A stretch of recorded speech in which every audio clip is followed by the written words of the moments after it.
Committee and committee meetings. I'm going to change the schedule a little bit here. We're going to start out with our Finance Committee agenda.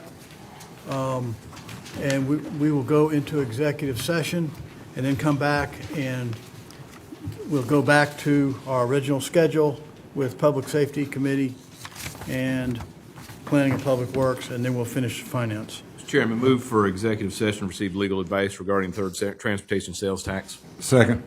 Moved and seconded. Any discussion? All in favor say aye. Aye. Opposed? The ayes have it. Thank you. We'll be right back. This is just for the legal advice, not this.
I'll hurry, but I'm gonna walk down to the car and get my phone because I want to make sure. I'll be right back. Can we have to wait? Yeah, I'll be right back. Okay. Oh, wait. Yes, I'm sorry, I just want to make sure we still got to, because Colin is here. Yeah, we got a quorum. He had to get his phone. Oh, did you text him the number? I did not yet. No. Oh, yeah, okay. Oh, bless. Yep.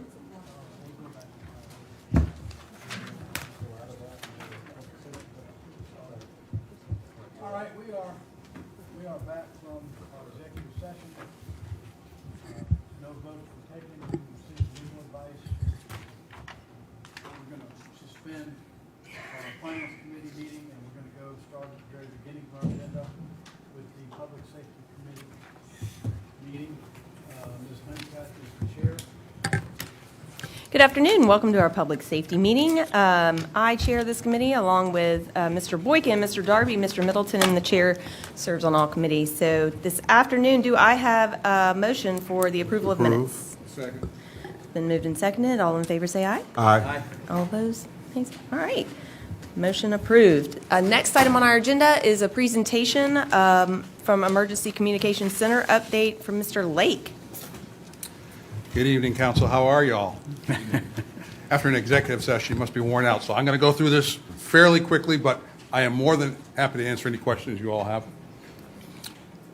So we'll start off with staffing. The blue bar indicates our authorized staffing. The orange indicates the people we have working on as call takers and dispatchers. The gray is what we refer to as our limited telecommunicators. They'll take in the signals, the alarms, and enter those in through the 911 Help Me. Essentially, we have 72 people doing the work of 123, or about 58% staffed. I say that actually kind of with respect to the people we do have. They've been doing an outstanding job. Last year, they put in approximately 29,000 hours of overtime. And so there's a large amount of time there. And so a lot of dedication. But we continue to work on that, and we certainly will move forward. But I wanted to show you the challenges we're having, applications to hire. So this is for 2023. The number of applications we received in 2023 was lower than most years, about 557. But we're finding this to be a trend in not only what we're seeing, but what other agencies across the country are seeing. When we tried to contact those applicants, 206 didn't even respond back to us. I believe they call that application ghosting. And so the next piece, when we did reach them, 40 declined the interview. Of the ones that said, yes, we'll show up and interview, 109 did not even show up. No call, no show. In that process, 14 withdrew from the process. 2 declined the offer we actually gave them, which was something new for us last year. And so of the 186 that we had that were qualified, or close to being qualified, we hired 30 qualified people. So that's the challenge we're seeing in the hiring phase. So our big thing is if we can retain them, I don't have vacancies to fill. So we spend a lot of time focused on retention of staff. This is the last 4 years. You can see that as we were exiting COVID, so to speak, we saw a big increase in turnover. And I attribute that to the fact that it's the same thing when we had the fiscal crisis in 2009. We hired the best and brightest, and as the markets got better, people went back to the jobs and areas they were looking for. But you can see the turnover rate is decreasing. We hope to continue that and keep the great people we do have. A national study was done last year, and from that study, 11% to 50% was the turnover ranges that they found. Some agencies actually had 71% turnover. So for the most part, we're within that range of the rest of the country. We do exit interviews. and we ask people why they leave. These are our top 4 reasons. Schedule and pay, we certainly have some control over. Family situations and personal situations, we don't have control over that. So we try to work with people as best we can, but certainly there are things that drive them, especially if they've come here for a job or a personal relationship, and that's changed, and now they're going back to where they were before. So initiatives regarding staffing, we're looking at increasing the starting pay. In our case, we would start them at a dollar amount. I think it's $20.65, and then as they pass training, we'd increase their pay, and then at the end of the year, they would get their longevity increase. All we're doing is we're moving that pay that we're going to give them at the completion of training up front, so there's a more attractive rate of $22.22 an hour. We're hoping to bring in more qualified, show them that flashy thing, and at least get them to the door so we can get them in. We're also, in our budget, we've proposed equity adjustments. Over the past few years, county has increased that lower end of the pay scale, but we haven't adjusted the upper end, so we've seen some inequity as we continue to do that. So what we have proposed, and we've met with HR and Finance, there is a staff summary sheet submitted. It's for next fiscal year, but essentially we're looking at giving a percentage based on the number of years you've been here. So we, again, are trying to incentivize long-term employment. We're also looking at physical and mental well-being. We've put out a survey recently. If we could do something at the center, what would you want us to do, whether it's anything from yoga to burn boot camps. But it's well known in our industry, the job is very sedentary, so the first year you usually put on 10 pounds. And of course, the longer you're there, the more that aggravates the situation. And when you think about all the overtime hours they are working, it's very difficult to get out and get exercise. So how do we help them improve their health and especially their mental well-being as well? We do have a peer support coordinator on staff that helps with that. We now also have now a mentor and apprenticeship program we're about to release. Again, trying to encourage those employees that are with us to stay within the organization, advance within the organization. And we feel the best way we can do that is mentor them and guide them into areas that they want to grow into. We still, again, for 2024, we're looking at the call workload. How do we address that? And I'll give you some examples of what we're looking at. But if we can reduce the call workload, we reduce the stress on staff, it makes it easier for them, and everybody is in a better situation.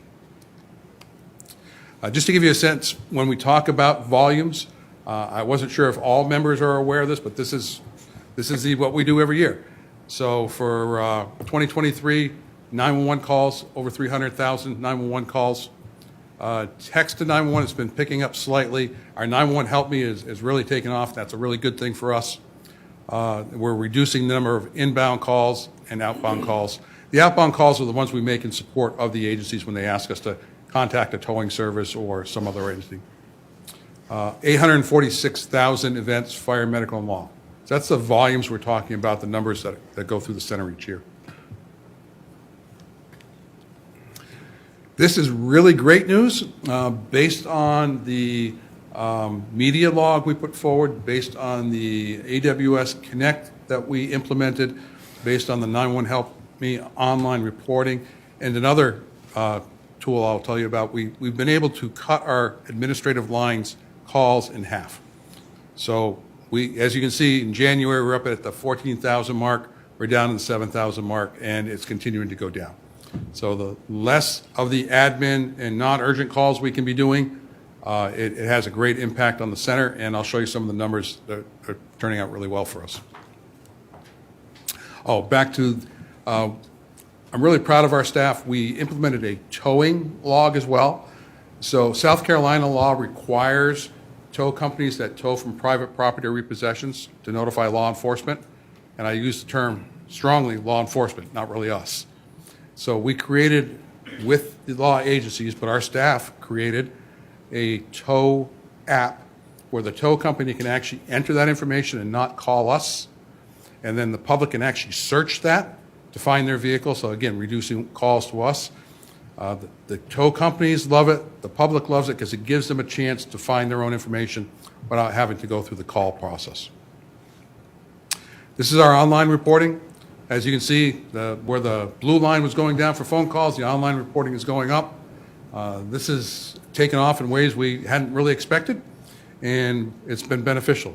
I'll give you an example. If there's a shoplifting and that company has to report that, they no longer bother to call us. They go right to the online reporting tool, fill in the form. They get a kickback number saying that we received it, and so they've done their part. They're very happy because we've streamlined the process. Some of the other uses we see from this is obviously the animals that we talked about originally when we kicked this off. One of my favorites from this past week is the dead possum against the guardrail.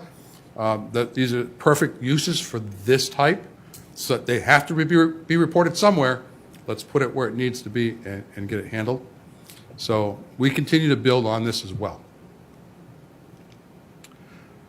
Service levels, to give you a snapshot of where we are. January 23, we were answering 90% of our calls, 80% of our calls in 15 seconds. And in January of this year, we're up to 89, almost meeting that standard of 90%. We've dropped our abandoned call rate. So our abandoned call rate went from that 12.58 to 9.36. And we've measured January to January because it's similar call volumes during those months. And you can see from the calls on the administrative line, we've pretty much cut those in half as well. All of that lends to better service that we can provide to those that need us in emergencies. We talked about the abandoned call rate. I wanted to show you just graphically. 2022 is the blue line, and 2023 is the orange line. You see some increases in that, and then you see some decreases. So we made difference at the end of the year. We attribute that to the changes we've made in the administrative calls, giving us more time to answer those calls.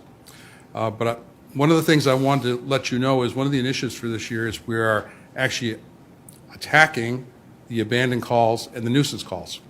Let me give you an example. There is a particular pool phone that when it rains, it calls us multiple times, hundreds of times.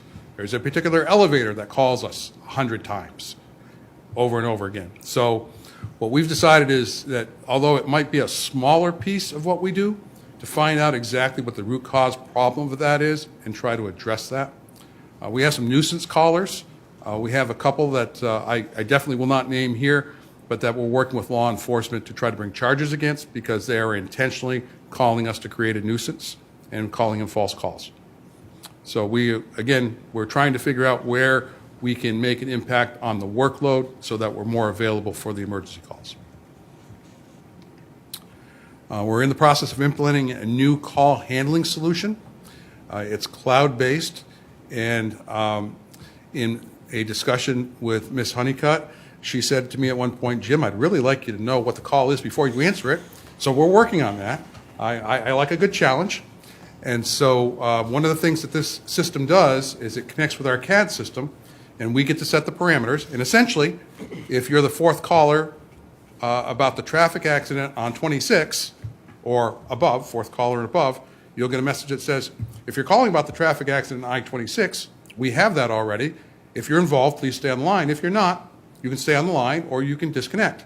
So again, we'll get to those callers that are calling us about the same situation we've already got calls about, satisfying them knowing that we've received the call, we're responding, and we can move on from there, and that frees us up to answer other calls. This system will also allow us to see video, transcription, translation. The transcription piece, especially what the caller says, will be transcribed so the call taker will see it. Less margin for error. So we're not only hearing it, but you're seeing it in writing. In the translation service, if the caller is speaking Spanish, the system will translate it to English for the call taker speaks English, it will translate it to Spanish. There are at least a dozen languages right now, but by the end of this year, I think they're supposed to be up around 164 different languages. This is a big thing that we'll be talking more with council about. Insufficient wireless fees, this is on the state side. This is not something the county has control over at the moment. We're working on that. So currently, on your bill, your monthly bill, you're paying a 62-cent fee for 911 wireless charges. That money goes to the state. So the state, in turn, distributes that money to the jurisdictions. the state has taken on an $8 million a year liability in designing a statewide network, but has not increased the funding for that network. And so at this point, they're cutting reimbursements to the counties to make up that difference, that shortfall. So at some point, if these cuts continue, and I've discussed this with Mac, we're going to have to go back and look at our budget, but those costs will need to either be absorbed by what's out in our 911 fund balance or general fund. And so we're working on this. I definitely do not need any action by council at the moment. I just want to make sure you are aware of this. This is something we're working on. It's something that's going to impact us budget-wise. I like that on a positive note. Our common purpose is we save lives, and we try to make sure that our staff remembers that, because in all the calls, the junk calls they make, that sometimes we forget that. So in 2023, we had these CPR saves. Lila had 2. Andy had 2. We delivered babies. We keep track of boys and girls because we give either blue stork pins or pink stork pins, depending on what they deliver. I really like Tara's. She got an exemplary award because she was handling a medical call for someone who cut themselves at the docks on a propeller, and they were bleeding, and she was helping to control that bleeding. And apparently a bystander walked up, saw the blood, and passed out. So she now had 2 patients she was managing, and did a really good job at that. But I think that's some of the things that we look at as being kind of exemplary if you can handle 2 patients at once. Before I go to questions, I'd like to give you one more story that just occurred last night, night before. A young lady calls 911, reports that she doesn't have an emergency.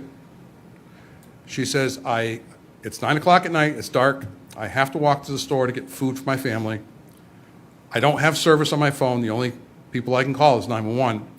Can you just stay on the phone with me while I walk to the store?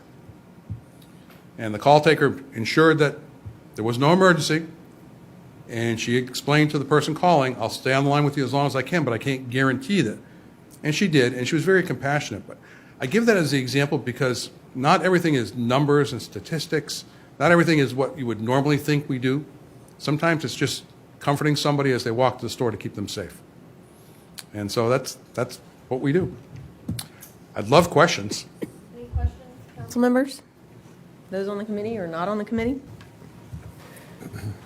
I have a couple, Mr. Lake, and I appreciate the incredible work that dispatchers do. I know it's hard work, it's long work, it's a difficult task. But what are we doing to find people who will actually call us back when we want to interview them and accept the job when we offer the position?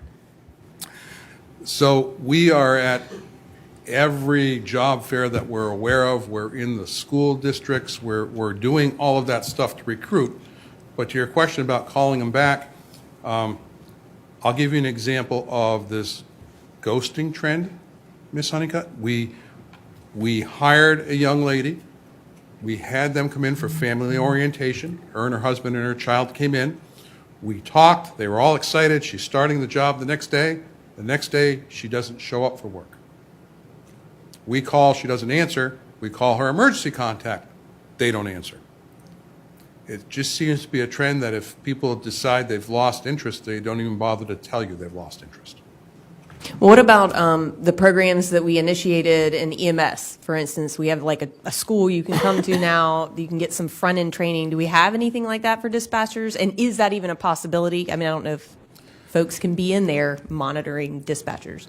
There are rules that we have to follow based on SLED guidelines and CJIS guidelines. We are open to any ideas, so we are participating in the SLIP program, and we do have one person from the SLIP program that has started working with us.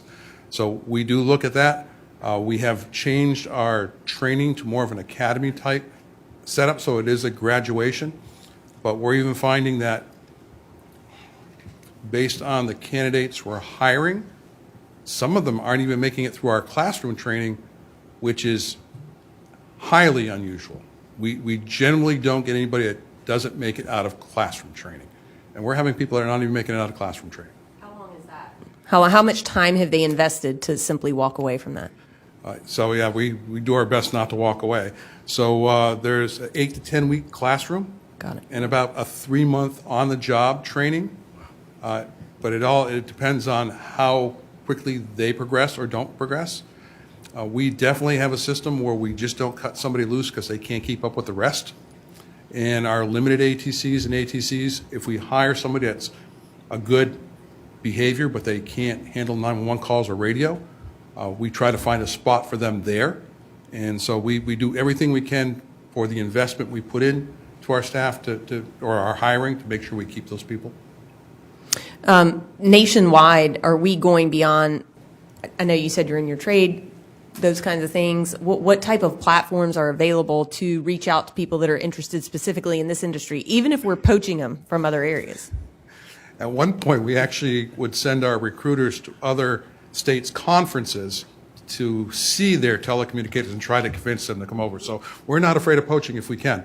But we are on the national social media platforms. We advertise everywhere we can. We do a lot with just social media. And I'm not the expert. It's past my generation, but it seems that most people learn about jobs through social media, and whether it's a Twitter platform or whatever it is. So we're on all of those and working with the PIO's office to make sure whatever we put out is appropriate. And then the last one, I know you mentioned adjustments in pay and schedule and that sort of thing. Are we offering flex schedules that we've done in other areas that seem to have created a little bit better response and retention rate? So we do have a mix of 12-hour shifts and 8-hour shifts. What we find is that most people prefer the 12s because in that schedule you get a longer weekend.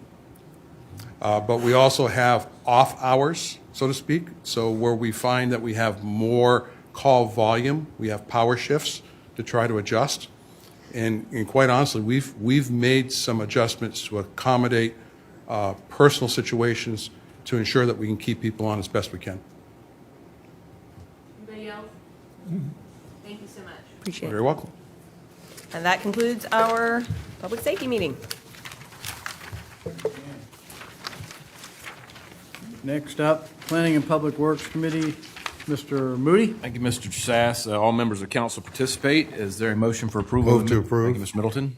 Second. Second by Mr. Sass. Any corrections, deletions? All in favor, please signify by saying aye. Aye. Any opposed? Ayes have it. Item 2A, we received a presentation last week from staff.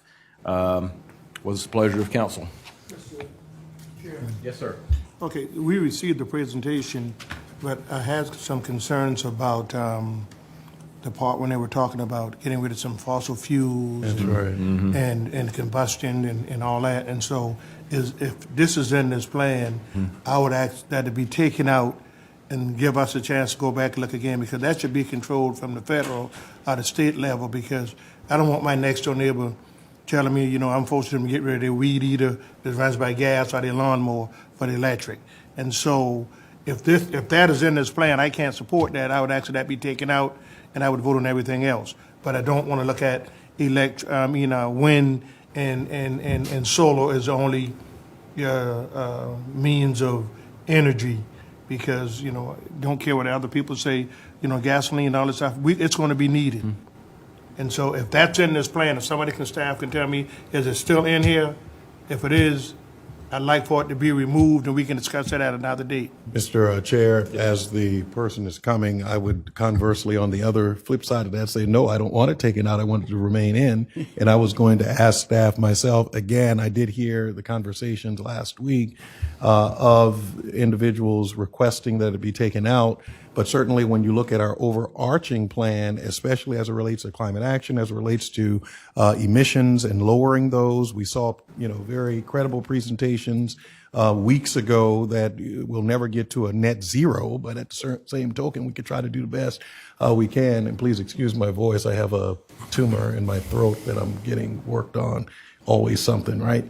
And so we are never going to get to a net zero, but at the same token, it is advantageous to consider because it marries in with everything else, in my opinion. So I think, based on all of these other pieces that we've already approved, that now is in this plan. You know, if the county wants to look at doing this in-house themselves, I don't have a problem with the experiment, but to put it on the general public, I mean, just think about some of the things people will have, the expenses, added expenses they would have if you have a gas lawnmower now, a weed eater. Now you're going to have to go purchase an electric. If not electric, maybe, something that's battery operated. And so if this is an initiative, staff wants to take a chance at maybe saying, hey, look, let's get a few electric vehicles to see how that works. I have no problem with us, but for us to force it on the general public, that's why I feel uncomfortable.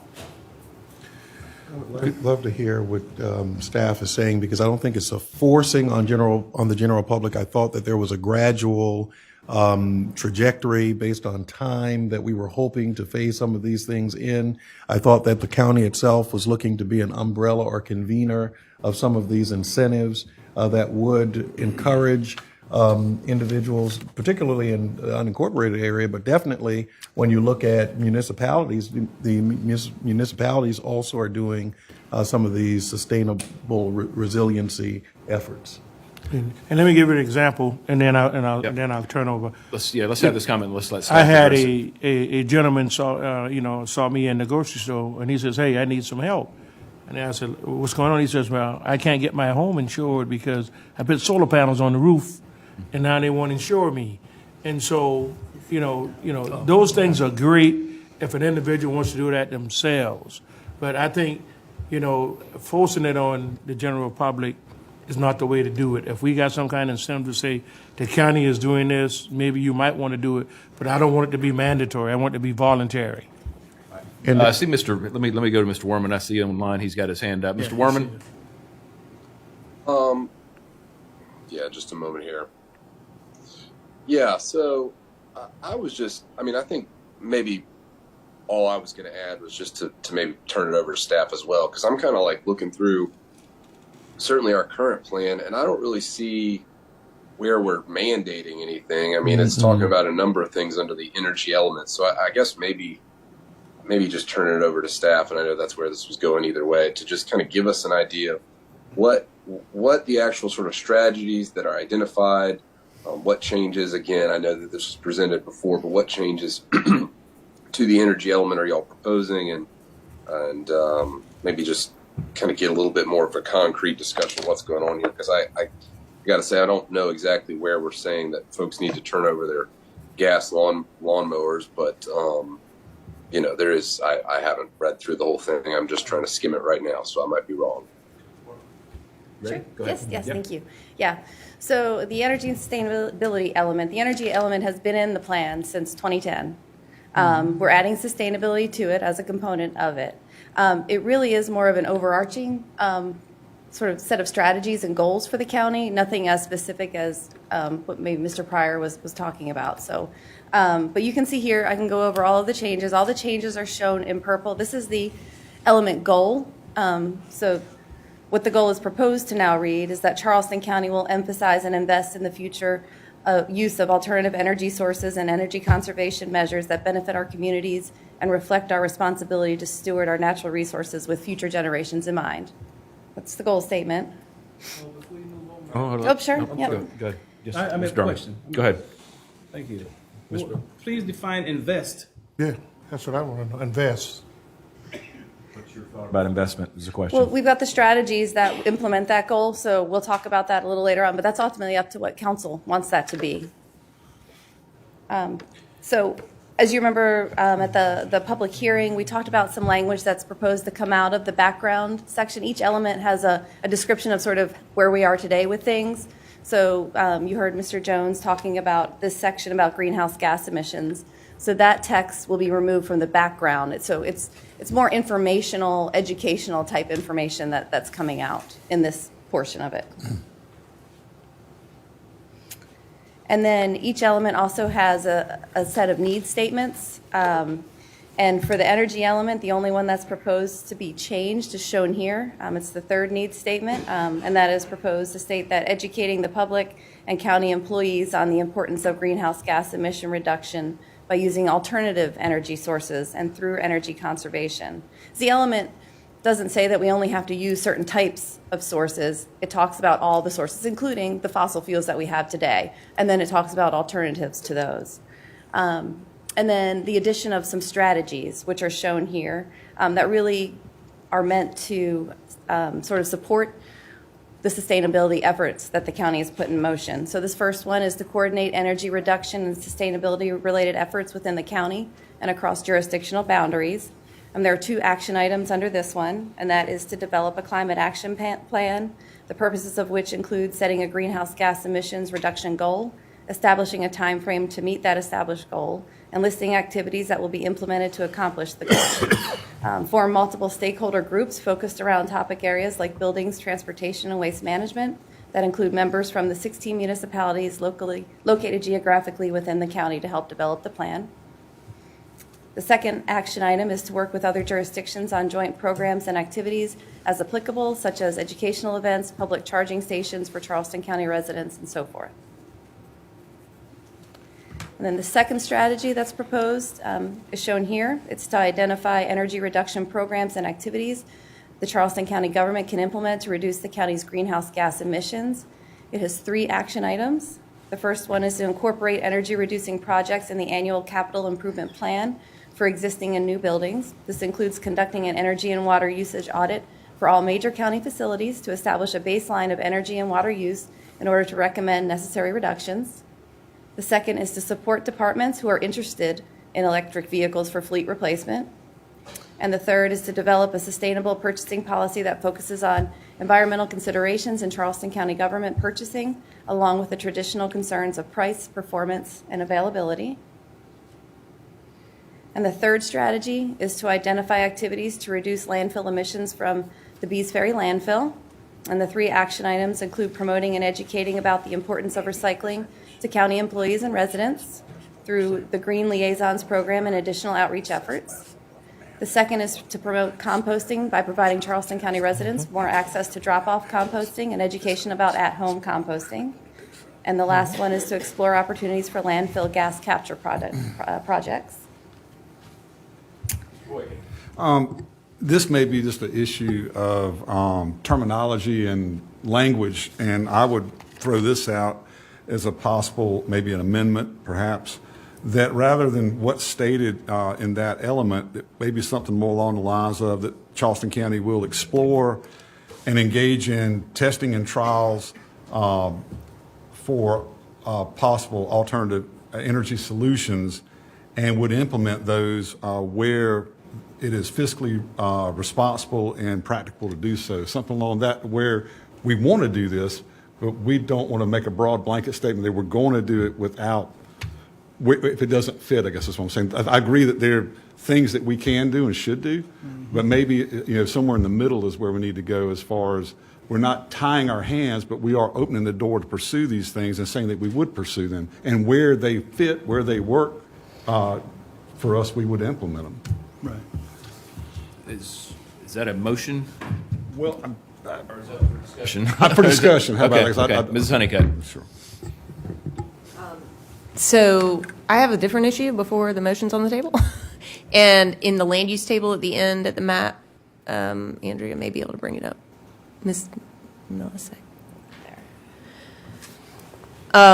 I'm concerned about the density bonuses that are eliminated. They only relate to AG, which is really, I suppose, mostly Mr. Boykin's district, maybe some of Mr. Kabrowski's, who's not here tonight. But I was curious as to how this even came to be. Did we get this from public feedback? Did we get this from, an email blast from some organization? And there were a couple emails in the public comment, but apparently the chair of our planning commission unilaterally made this this revision. And I'm concerned that it affects the use of property that people have been relying on in this way. They are not entitled to these density bonuses. They are only available if they get a PD approved. However, if they were to approach the county for a PD, say in the Wadmalaw Island Ag Pres district, which is limited to 1 per 15, if they came with a PD for 1 per 7 acres, and this is eliminated, it no longer meets the comp plan. meaning that staff would always be in a position to deny that PD.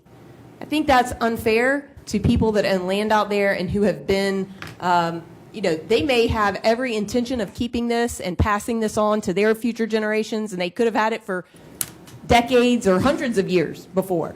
But the problem is, we had one thing in our comp plan, and eliminating that eliminates their future rights to some degree. And so I have a bit of a problem with that, and I'm really still a little bit unclear on where it came from, other than a unilateral motion or, I guess, recommendation by the chair of Planning Commission. So I have concerns about adopting that revision as proposed, and would prefer that we keep it the way it was. Mr. Darby?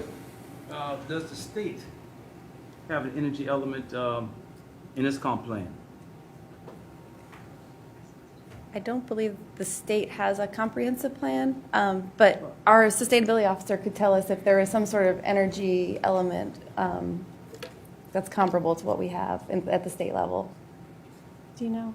And the state has been more aggressive in its sustainability and resiliency initiatives Yeah, no. overall. Yeah. She's not sure. Just, There's yeah. not. Okay. Can't hear. That's my point. I don't think it has one. So my question is, why would the county want to supersede something that the state doesn't have? My question is, why would the county then want to supersede something that the state does not have, which is going to add an extra burden to us? It's just a basic question. I'm going to make a few comments, and as I was looking at this, and I sort of agree with Mr. Boykin, I would prefer not to pigeonhole ourselves into something. I wrote down twice, where, quote, where financially feasible, and, quote, where productivity will not be impacted. We serve the citizens of Charleston County, and we've got to have initiatives and equipment, whatever else you want to say, that's not going to drive up cost or impact productivity. Now, last lady, man out the building, turn off the lights, doing studies, finding where we're weak and fixing those, absolutely. I agree with all of that stuff. I miss this, Mrs. Honeycutt, and I also agree with that. That's a downzoning, is what it is. So, I don't know what this council wants to do tonight. I mean, we could kick it and bring it back in 2 weeks after we've had a little more time to talk amongst each other, or if there's, I'm open to whatever you guys want to do. This is an important process. We need to make sure we get it right. Mr. Pryor. Can we defer this for 2 weeks and then come back and take a look at it? Is that a motion? That's a motion. Second? I don't mean to exasperate you, sir.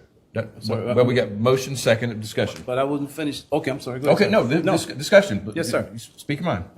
I still didn't get an answer to my question. They said the state does not have a The comprehensive other plan. question, well, then why must we supersede the state? That's the question. Oh, I thought it was a statement. Maybe they'll find your answer in 2 weeks. I thought it was a statement, not a question. I mean, it was a question. I just really don't know. But I really don't know. I don't have an I answer. mean, to that. why are we putting this on us? And it's not necessary to put on us, even if the state doesn't have it. Why?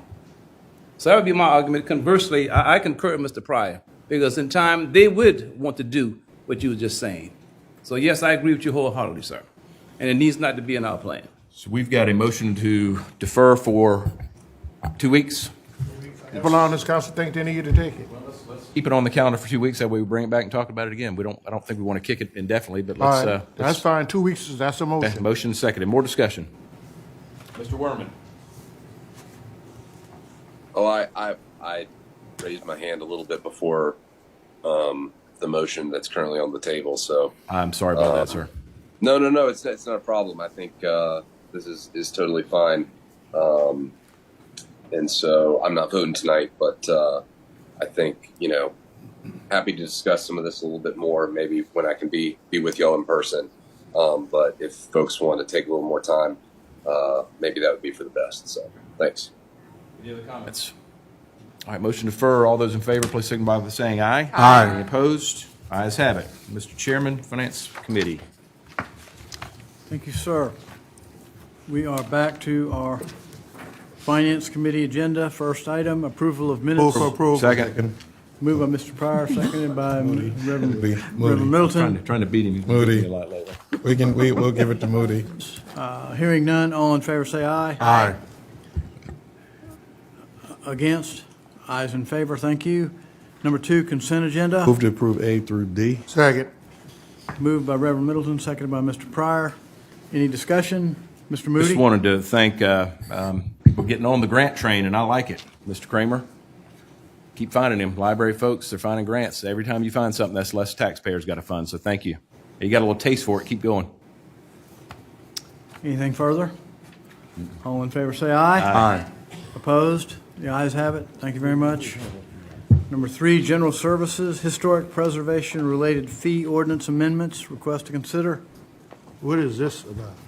Can somebody explain to me the fee and all this? Because I hate to be ignorant, but Staff will explain it to you. yes, I And need. council. Thank you. So what you're looking at here is the proposed red lines for the fee schedule for our department. The only change is here in red, under number 2. It's adding an additional new application type that is being proposed in the ordinance amendments. And that would be to amend designated historic properties and districts. And you can see here, it would be the same fee as the rest of our fees for this board, which is $25. Thank you. So when you say amend, can you give me a little bit more detail? Yeah, so in the proposed ordinance amendments, staff is proposing a new application type where previously designated historic properties and districts could come in and present council with additional supporting documentation.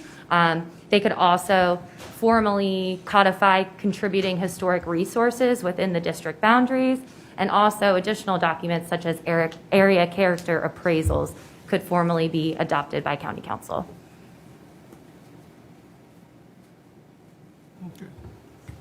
Any further questions? Mr. Sass? Do we need any more? Okay, Mr. Is Moody. the fee high enough? Proposed fee, existing fee? That's always an issue with me. I want to make sure our user fees, that taxpayers don't have to supplement user fees. Right. Well, the fees that in the planning and zoning department aren't designed to recuperate our time that goes into it. And we want folks to be able to have the ability to make these applications without being too burdensome on them financially. So to be consistent with the other historic fees, we propose this one to be $25. Yep. Any further discussion? Hearing none, all in favor say aye. Aye. Yeah. Did somebody make a motion? Did anyone ever? Oh, I'm sorry, I thought we did. I'm Was there sorry. a motion? I'm sorry. I thought we were just talking. Second. Seconded. Any further discussion? All in favor say aye. Opposed? The ayes have it. Thank you. Council members' items. First one, Mount Zion Move for AME Church approval. dedication. Move for approval. Second. Seconded. Any questions about that? None. All in favor say aye. Aye. 4B, funding request. Request to consider. Mr. Chairman, Yes, sir. I think earlier during last year, when we had those community investment grants, there were some groups that were left out that I, thought should be funded because they actually were doing the work. For some reasons, they didn't make the cut. And so I'm here asking tonight that we fund it. I think it was 4 of them that was identified, but we move $40,000 out of contingency to fund these folks, barring they meet all the requirements, of the state statute. So, I'm sorry, would you back up and explain that last statement? All right, what I'm saying is, some of these folks met the requirements, and some didn't.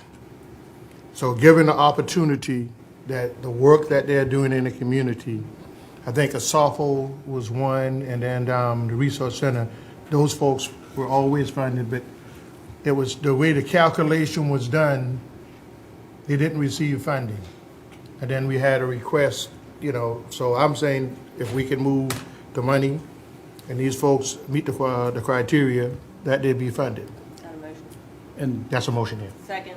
and this would be money that would come from Contingent- council contingency? Yes. Okay, and there were a number of groups that applied earlier last year, and I think we used almost all that money. Yeah, so I thought they said we had 50,000 left, but then it was told to me it's only 5 left. So then I think, you know, if we can do it out of contingency, which we have the money to do it, when I talked to Mr. Tootin, there's, you know, enough money in it to do it without, you know, depleting our resources. That's what I understand. Now, these, Now, tonight, I'd like to fund a softball in the Community Resource Center. okay. 10 each. Yeah, $10,000 per applicant, that is correct. What about the other two? The others would be funded too. Once we have been checked out and everything worked, they would be funded as well too. So the other two are contingent on their approval of their Yes, entity of structure? the paperwork, right. Okay. I'll accept that amendment as a second. So Mr. I Moody? think Yeah, that, go ahead, Ms. Hand. Yeah, I'm on the with this point of order, I think that Mr. Pryor's actual motion was to move the $40,000 and fund the organizations that have the appropriate documentation. Right. Right. Okay, so tonight's tonight. motion, we're only actually funding the two, and you're going to bring back the other two? Right. Okay. So I second that motion. Thank you. My question was just along those lines. Same thing. So they got to have a tax ID number. They've got to have a good standing with the state. They've got to, I can't remember what that, financial reports that can be discerned. 501c3. Yeah, 501c3, those things. So same hurdles. 990, Yeah, I'm good. That's fine. Whatever. They're having to jump through the same hoops that the other ones that got funded were. Is there a reason why they didn't get funded? Mr. Gall, I think some of them didn't have the right information, and, but weren't notified until after the selection process was made. But, you know, and coming up in this year's budget, we might want to look at increasing the number, you know, in this year's budget, you know, to accommodate, you know, these groups that are doing the work. And I know staff does a good job in vetting these people and make sure they do the work. And if they don't do what they're assigned to do, they won't be funded. It's a contract. From what I understand, it's a contract, right? Okay. What I would ask, though, when we go through the new process, if somebody doesn't have all the criterias before we close, you know, we send them information and say, hey, look, you meet this, but you need to have these done before the process closes. Okay. Ms. Honeycutt? Mr. I'm sorry. Chair, I do apologize. So you're saying that these individuals, when we were giving all the funds out during the regular process, they had all of their information in and they were just not awarded? Mr. Chairman, can I address? Yes, ma'am. I spoke to one of these organization leaders because I was concerned about this, and Mr. Pryor knows, and I spoke about it publicly last time. So to me, this is a one-time thing. But my understanding is there are certain criteria, for instance, that they have financials from the prior year. Well, an entity that didn't have prior year, because they didn't exist a year prior, wouldn't be able to meet the That's right. criteria. And so there were different criteria like that they did not meet, but they were not advised that they didn't meet the criteria before the end of the process. I got you. So I agree with Mr. Pryor. We probably need to let folks know if there's something they can remedy before the process closes, allow them the opportunity to do so. But in this instance, I felt like the two, at least tonight, not sure about the other two, are worthy entities who've done good work in the community and deserve the funding. And if that needs to come out of council contingency, then it's a one-time thing for me. Thank you so much. I wanted that clarification because I still insist, if I may insist and use that word very strongly, that when we have a regular process for which organizations can go through based on making application, based on being vetted, based on, you know, I just feel very weird when we have to make these type exceptions when there's a process. And I've said that for 4 years, and I'm going to keep saying it, but I do understand, based on that clarification, and I don't care who the organization is, I'm not, you know, no special pick, because I think they're all doing good work, and at the same time, I thought that we also included that for organizations that need capacity building, especially in the areas of some of these, you know, sorts of forms and the criteria that, you know, small nonprofits may not be as on top of because they don't have staffing or they don't have the expertise or individuals in that area that would be able to guide or direct them. I thought that a part of what we were hoping to do, and I'm not certain if that's still a component Ms. Smalls, Ms. Durant. I'm not certain if that's still a component, but I do remember during that whole, debacle of some of these applications, saying that we might need to provide, if it's workshops, if it's hand-holding, if it's, even providing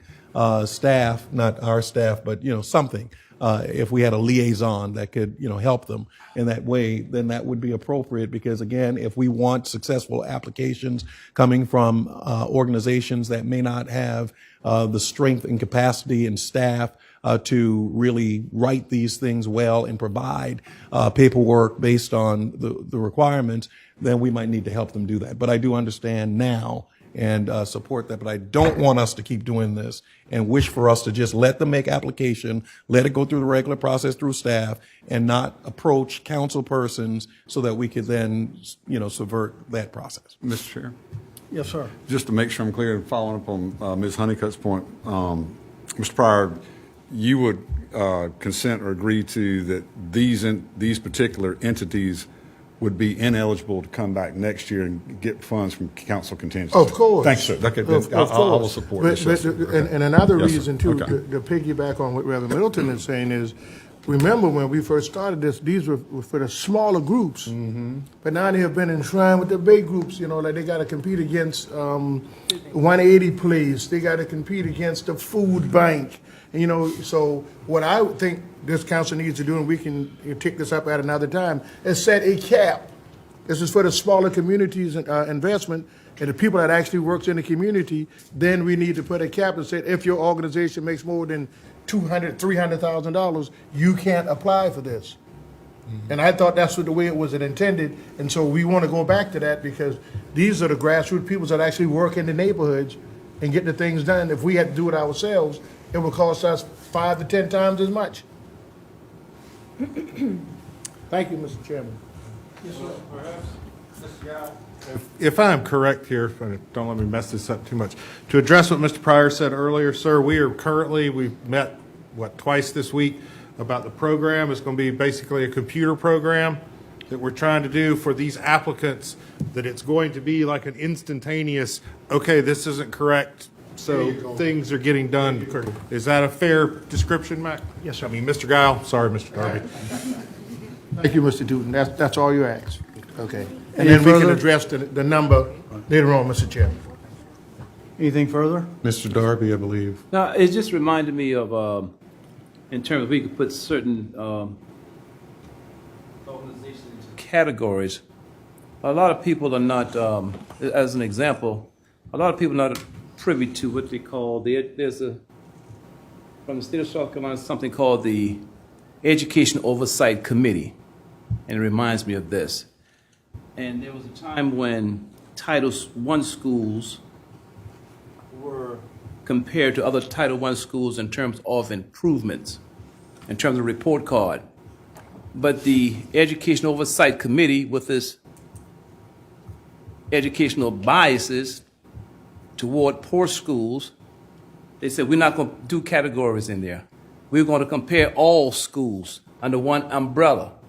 So now you have the Stall, the North Charleston, the Burke, now have to compete with the Governor's School, the Magnet School, the School of the Arts. And that's like telling boxers, you put heavyweight, middleweight, and whatnot. So now the featherweight's got to fight with the heavyweight expecting to win. So it reminds me of that perhaps we need to have certain categories for these organizations so that they would get fair treatment. So I just wanted to mention that because the Post and Courier refused to try to rebuttal that I had for the Education Oversight Committee when it comes down to poor schools. As an example, all of the affluent schools, 25, they reached the excellent category and report card. But the bottom 25 schools on Title I, unsatisfactory, because there are certain resources we don't have, and we can't compete with these affluent schools. Because these kids, and I know this is not an educational panel, but kids who attend the affluent schools, they don't have to worry about working 2 jobs to support their parents, or taking care of dad who had a heart attack. Or I ask a kid, come and go with me to church Sunday. The kid said, Mr. Darby, I can't leave my house, I'm going to get shot. Affluent kids don't have to worry about that. But these kids down here have to, and this Education Oversight Committee puts all of this on these poor schools so they can maintain their unsatisfactory status. And when we do move up above, they put another category to knock us back down.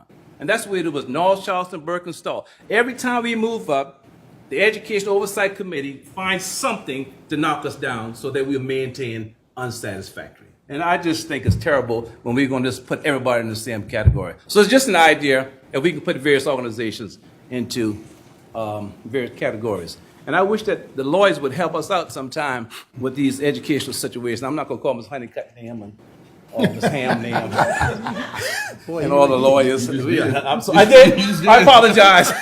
Mr. Werman, we need some help, y'all. I'm serious. We need some help with these poor schools. I'm taking notes. I've got notes. Ma'am. Thank you, Don't ma'am. be surprised if Jenny don't show up. Anything further? Thank you, sir. Anything further? No, sir. Thank you, sir. All in favor, say aye. Aye. Opposed? The ayes have it. Thank you. Presentation, transportation sales tax update, Greenbelt, Mr. Davis. All right, thank you, Mr. Chairman, members of council, to provide you an update on the Charleston County Greenbelt program. These cumulative stats reflect changes since I last provided you this update in November, and they're primarily related to council actions approving the summer cycle projects, as well as one project that was removed from the program. So 207 total Greenbelt projects to date, and you can see the breakdowns there between conservation easement, fee simple minor improvements, rural and urban. Protecting over 25,000 acres, with about 2/3 of those being conservation easements and a large bulk of those in the rural area. $143.9 million in total awarded funding. And those are your breakdowns for all the regular categories below. At an average cost per acre of $5,564. And this has generated over $206 million in match provided. And just as a reminder, typical match is landowner donation, other grant sources, and sometimes in-kind services, as well as commitments to make improvements on those properties. 44%, or almost 12,000 acres, have some degree of current or planned public access, and 87% of total funds awarded are promised for public access as well. Our minority lands funding tracking comes in at just under 59 million and 3,890 acres. Current funding available is just under 23 million, with a breakout of 19.2 million rural, 3.5 million urban. And I know that's difficult to see, but that shows current annual urban allocations on that far right side. That means this is what they currently have in their allocation to spend, and we have Folly Beach and the urban unincorporated areas in the negative currently.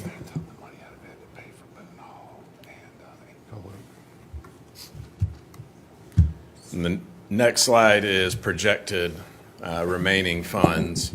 Their projected balance for the lifetime of the remainder of the first and second half-penny sales tax, and the total for the urban area is $82.8 million.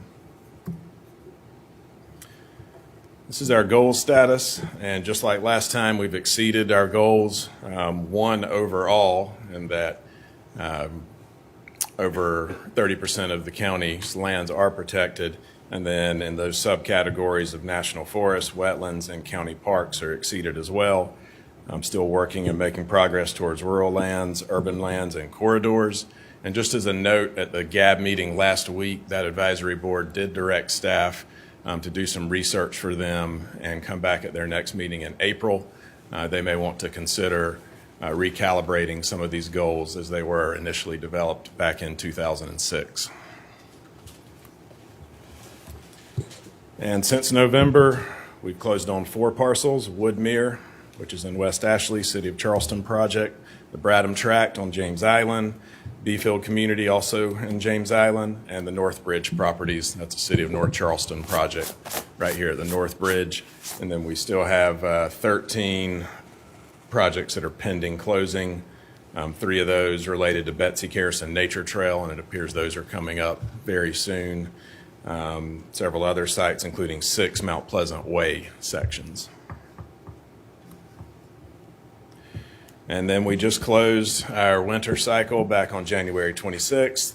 We'll have that subcommittee meeting in just a few weeks on March 13th. That'll make recommendations to the full GAB. They'll meet on April 10th and send those recommendations to you later that month or in early May. And then our summer application cycle opens June 3rd and closes July 26th. Happy to answer any questions you may have. Any questions? Ms. Honeycutt? Oh, wow. You- Just so I understand, this is a little bit early on, but we've spent around 143.9 million to date. Is that, did I see that on an earlier slide? And we have preserved over 25,000 acres? That's correct. Okay. And you're telling me that amounts to almost 30% of the county landmass? Not solely through the Greenbelt program. That original initial goal was to have 30% of the landmass in the county protected. So that takes into account lands that are protected without Greenbelt funds as well, which Currently, of all the county's landmass, 30% of the county is protected under some type of easement or? a little bit over that. Some of that are federal lands with the National Forest, some of it's state lands, a lot of private conservation easements. Sometimes those are fully donated, and there is no funding that exchanges hands.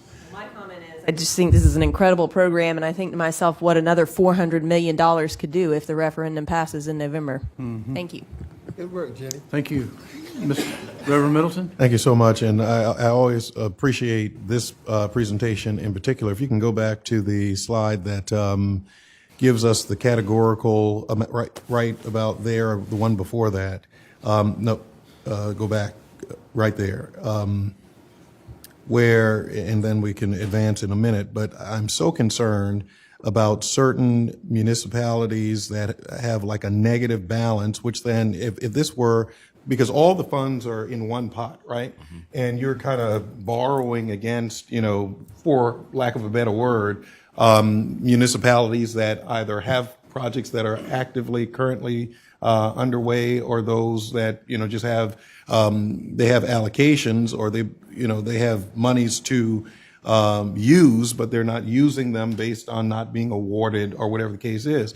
And so, again, with the unincorporated area going in the whole $4 million in this cycle, and then certainly, picking up total funds on the next slide, saying that, given the new year, they'll be back in the black and not in the red.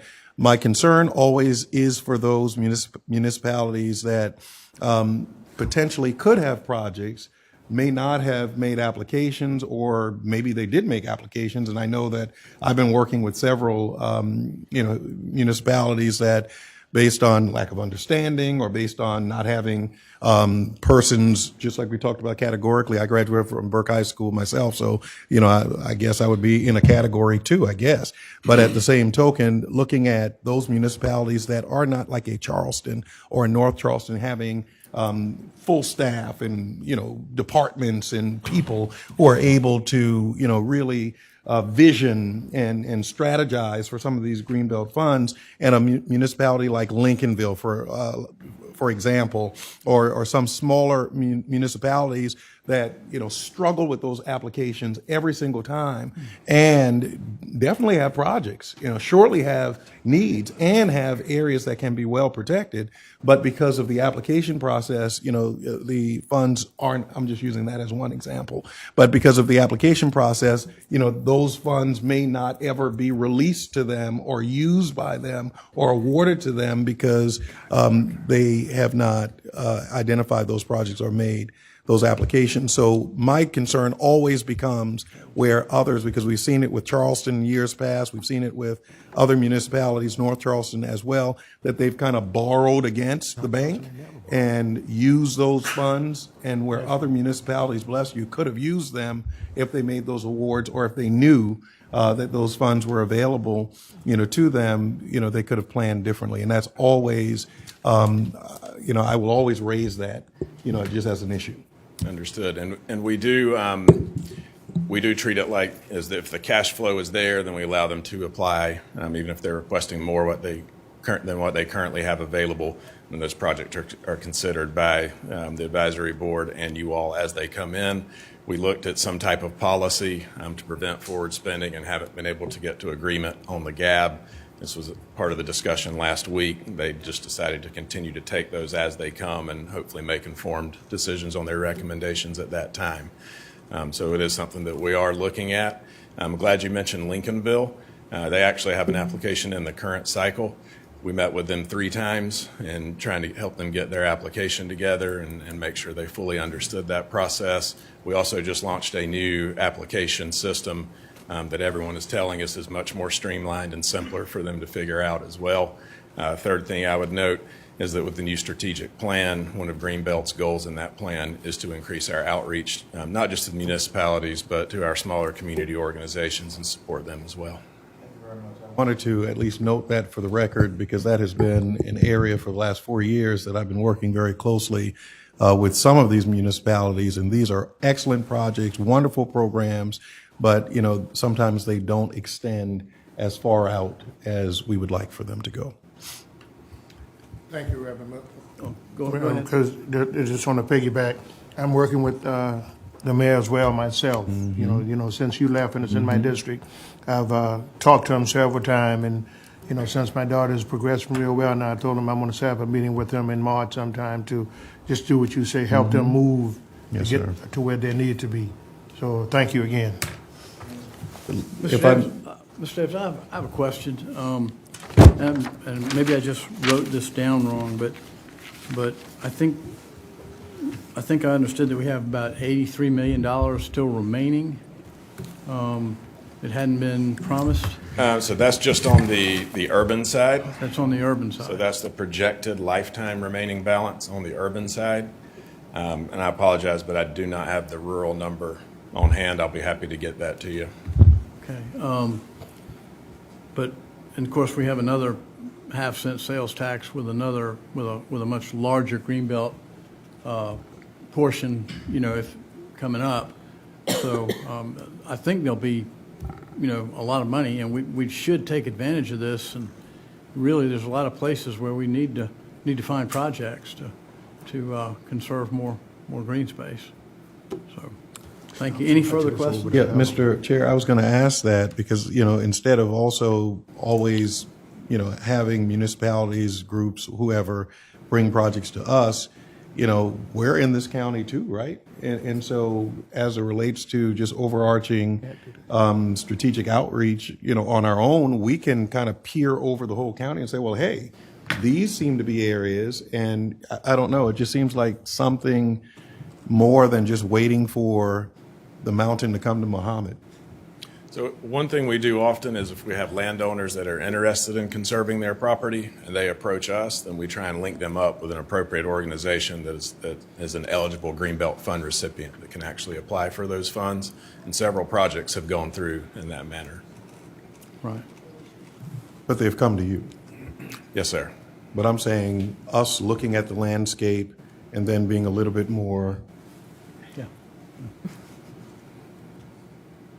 Well, you always have to have a willing seller, so we don't go out and look for willing sellers if that's what you're suggesting currently. Looking for willing sellers, but I'm just looking at the overarching landscape of Charleston County and saying, well, okay, these are potential, and that becomes an opportunity, maybe.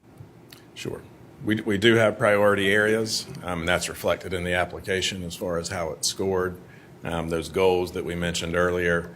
There's different types of landscapes, national forest, wetlands, all those different things. But I'm happy to discuss this with her further with you. Outreach piece, educating communities so that they can know that, hey, you're in this priority area, your properties would be, extremely beneficial. And if they knew, I just think that there's a whole lot more education that could happen that would enable us, valuable gems that are still untapped. So I was just going to mention one more thing to Mr. Middleton's point. One of the pieces of feedback that we'd gotten in some of our transportation meetings is the need for additional access to water, which is actually one of the priorities in that scaling that we do for these applications. And so the ability to locate willing sellers on the waterfront in particular, while we don't do improvements, if they would want to turn it over to, say, the park system and let them build boat landings or docks, fishing docks, kayak landings. We did that in the Bradham Tract on James Island, which has been very popular. It's right off of Folly Road and a great way for folks to be able to walk through their neighborhood and get that access to water that's, so hard to come by here, and but is available if we can find it. So thank you so much, Mr. Davis. Thank you. Thank you. Mr. Pryor? One more question. What can we do to help some of these settlement communities maintain their livelihood and their land through the half-penny sales tax? I know a lot of it is heirs property, and I know a lot of it is, individuals, but is it some way we could, maybe sit down and link up with these communities and put some of these things in some type of an easement to allow them to have this property throughout a lifespan, so that way it can't be developed? Have we ever looked at doing things to help these settlement communities? We do. You all created the small landowner program several years ago. That only has about $50,000 left in it right now. And that's also something that the GAB discussed at their meeting last week. So that was specifically designed for those communities and for those landowners and to benefit those communities. How much did we originally have in that fund? $1.2 million. All right, so maybe this time around, we can, but I think that would be a great way to preserve a lot of these settlement communities. And that was the bulk of the discussion from the GAB, was with the potential third half-penny referendum coming up. Maybe that would be the time when you're looking at allocations between urban and rural to consider the small landowner program again. And second Saturday in March, Greenbelt is attending an event out in 10 Mile community with the Center for Heirs Property, Low Country Land Trust, who has a community lands program that they partner with us to run, as well as, I believe, the USDA, just to try and get the word out and make these folks aware of the program and answer any questions they have and help them as much as we can in that regard. Thank you so much. You're welcome. Appreciate it. Thank you, Mr. Davis. Great presentation. Next item, Board of Voter Registration and Elections presentation.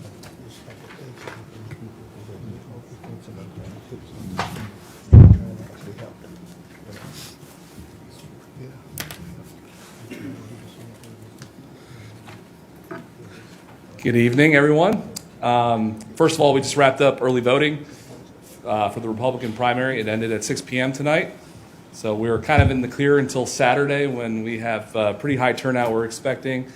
And I just wanted to highlight, just kind of real quick, just my thankfulness to council for your support for the elections in Charleston County. The investment in elections, I can't underscore this more, but it does not impact us only as an office, but the voters we serve every day. One of the things that I want to bring to light in just kind of our first month of the year, we had 3 different elections going on at the same exact time, with different early voting periods, different equipment pickups, poll workers coming in for training. And I'm going to highlight this because without the investment from council to give us our new building, it would not have been possible. I want to really make that clear. Moving from where we were to we are now was crucial for this year in 2024 and beyond. Elections continue to happen with great frequency, and the expectation is that we're perfect. That is a hard thing to achieve, but with your support of the elections infrastructure, you have made it possible for us to continue to do our job with excellence. And I want to thank you for that. I mean, it is a thankless industry, but with your support, it's been possible. Also, through Mr. Tootin, I mean, we have received many accolades nationally for the work we are doing, and that's not possible without the county administrator supporting the mission of our office. And 2 of those programs we did, Day for Democracy, which utilized county employees to serve as poll workers, won national recognition, and then also the J. Mitchell Graham County Award. And I can tell you that this has been a great motivator, because I see some of the folks that serve as poll workers for Day for Democracy, so thank you. And I can tell you that they saw elections firsthand and the work that goes into preparing, and it's an eye-opener. and they get to be our kind of gospel speakers and then go out and say, hey, elections, this is what they do. This is the intricacies of what goes on, and they're our supporters. So we're thankful for that. I have this calendar here, and it's a really long calendar. The year 2024 is going to be a very busy year for elections. The work we do requires adequate planning and resource planning. And the thing with elections is we always get special elections. In April, we have 4 special elections that were not planned, right after the presidential primaries coming into the June primary season. I do want to outline our partnership with the county here with DCA Watson, Lauren Knapp, Joe Coates, and Ben Webster. What you all don't see sometimes is the behind-the-scenes work that they do to make us successful. So safe and secure elections are possible because of emergency management and the work they do tirelessly to ensure we have safe polling locations and our staff are safe and our voters are safe. They do a lot of work, and with the increased amount of elections that have been occurring, their need from us has only gone up. And our partnership has been a very good partnership where we have grown and been a model for other states. I talked to Ms. Honeycutt about this, that we are becoming the standard of how relationships within county government should be across the nation. So that is just a piece of what we do. The other things we do are preparation of all our equipment. We have a lot of equipment. If you come take a tour of our facility, our equipment literally takes a huge portion of the overall building. We have to prepare all that equipment, test that equipment, recruit our poll workers, train them, get our absentee ballots out. We have early voting now, which is a huge success. Over 20,000 people I think we're over 25,000 people who voted early for both primaries. That's outstanding. That leads the state. And in November of this year, we're probably going to hit almost 100,000 people will vote early in Charleston County, which is a lot. I mean, that's 2 weeks of people coming into polling places across the county, 7 early voting centers. So we're planning for that now. I'm bringing this to your attention now because our landscape over the next 12 months will be very, very busy. Also, I just wanted to just call to your attention candidate filing. I think that's of importance to some of you. That's on March 16th at noon, which is a Saturday, and it closes April 1st at noon. Your filing fee for county council is $829.48. And I don't set those fees. And if you're going to file, you file your check with the appropriate state party that you're filing with. And the beautiful thing is, you all get to come over to our office just right down the road over here, and you can see the state-of-the-art facility that you all gave to us, and you can be proud of. And I'm proud of it. We had members of the United States Election Assistance Commission come from Washington, D.C. to see our operations, and they were impressed with what Charleston County is doing. And I talked to Mr. Moody today about the grant that you all approved for us, which is a huge deal. We were only one of 14 jurisdictions in the entire country to receive that grant. So I want to thank you for approving that in Finance Committee, and it's something that's going to help us recruit the next generation of poll workers. Lastly, because I know I'm the last guy to speak, so I know my time's running out. The funding of elections are critical. This is and I'm bringing this before council because you all do fund elections. We get reimbursement from the state a little bit, but this is the cry of most election officials across the country, is adequately funding our elections. And I want to say that this council has made that a priority. You're right. You have always made that a priority, and I'm very thankful for that. It is a hard job to do without adequate resources, but with council helping us every step of the way to make sure we can provide the services that our citizens expect. You have done a great job in giving that to us, and I'm really appreciative because I talk to my colleagues around the country and in the state, and their council does not support them in the way you do in our election process. So thank you so much for that. And over the next year, we're going to continue to dedicate ourselves to the integrity of the election process, to the security of the election process, and make sure we are prepared for every election, whether it's a small special election or the big election in November, to serve the citizens that we all serve as Charleston County government. So thank you. And I can take questions if anyone has it. Mr. Darby? Yes, sir. Not to throw water on the exuberance that you exude, but I've already got a call about a complaint. It's not your fault at all. A lady called me yesterday day before yesterday, that she wanted to do early voting, caught the bus, and she had to walk so very far to the building. Yeah, Is there so- some type of network we can do with No, CART? so, How yes, would sir. that be resolved, sir? The issue is actually the school that is actually being built right now.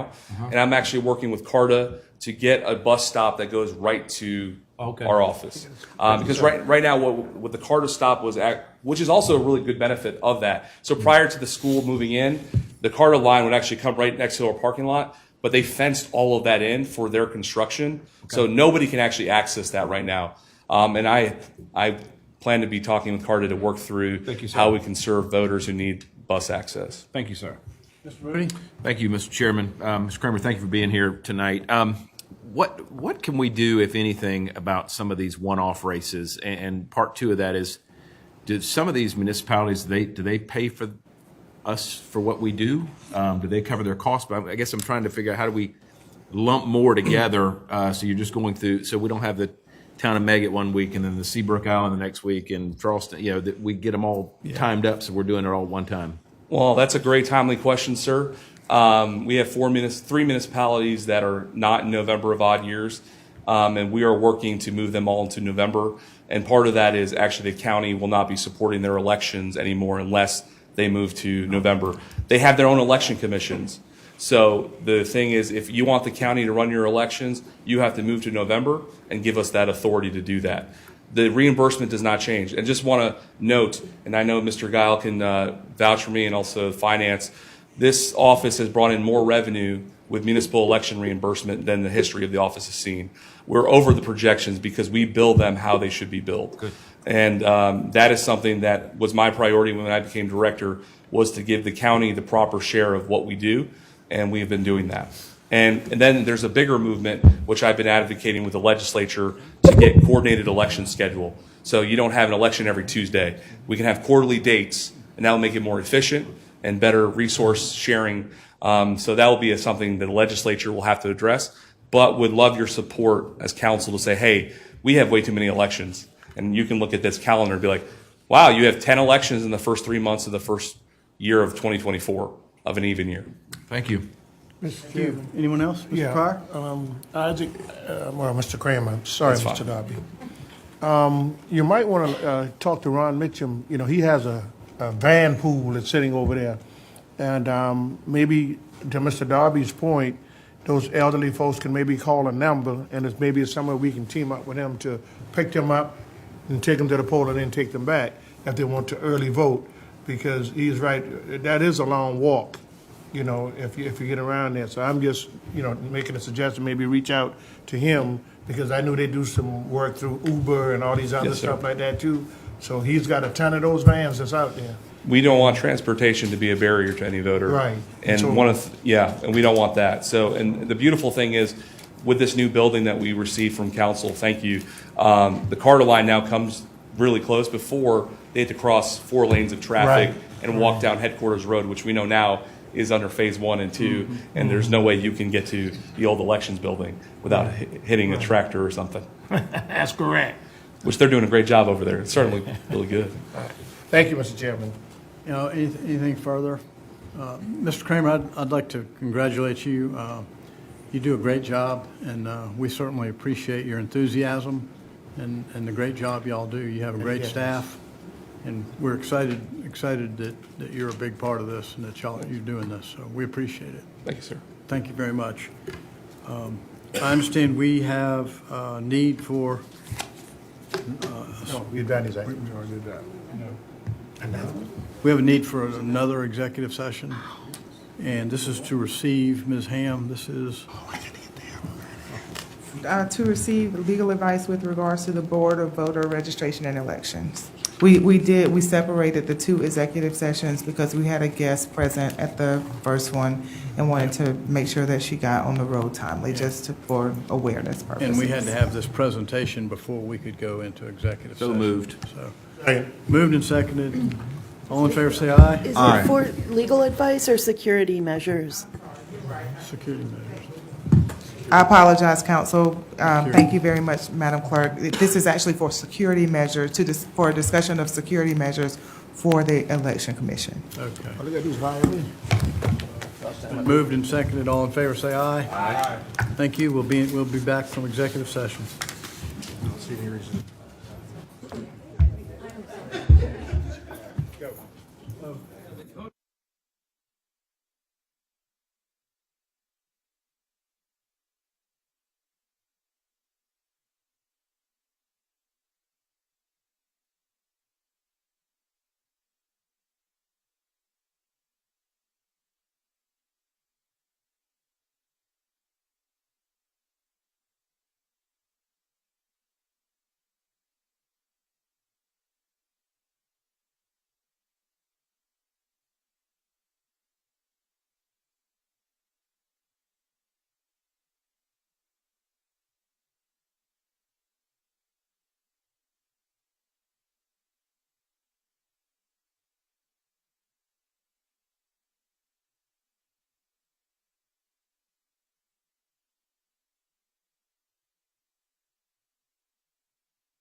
Yeah. We are back from executive session where no decisions were made, no votes were taken. We received some information, and hearing no other questions, this meeting is over. See you all Tuesday. That quick enough for you? Yes. I mean, it could have been a little quicker, but, you know. Mr.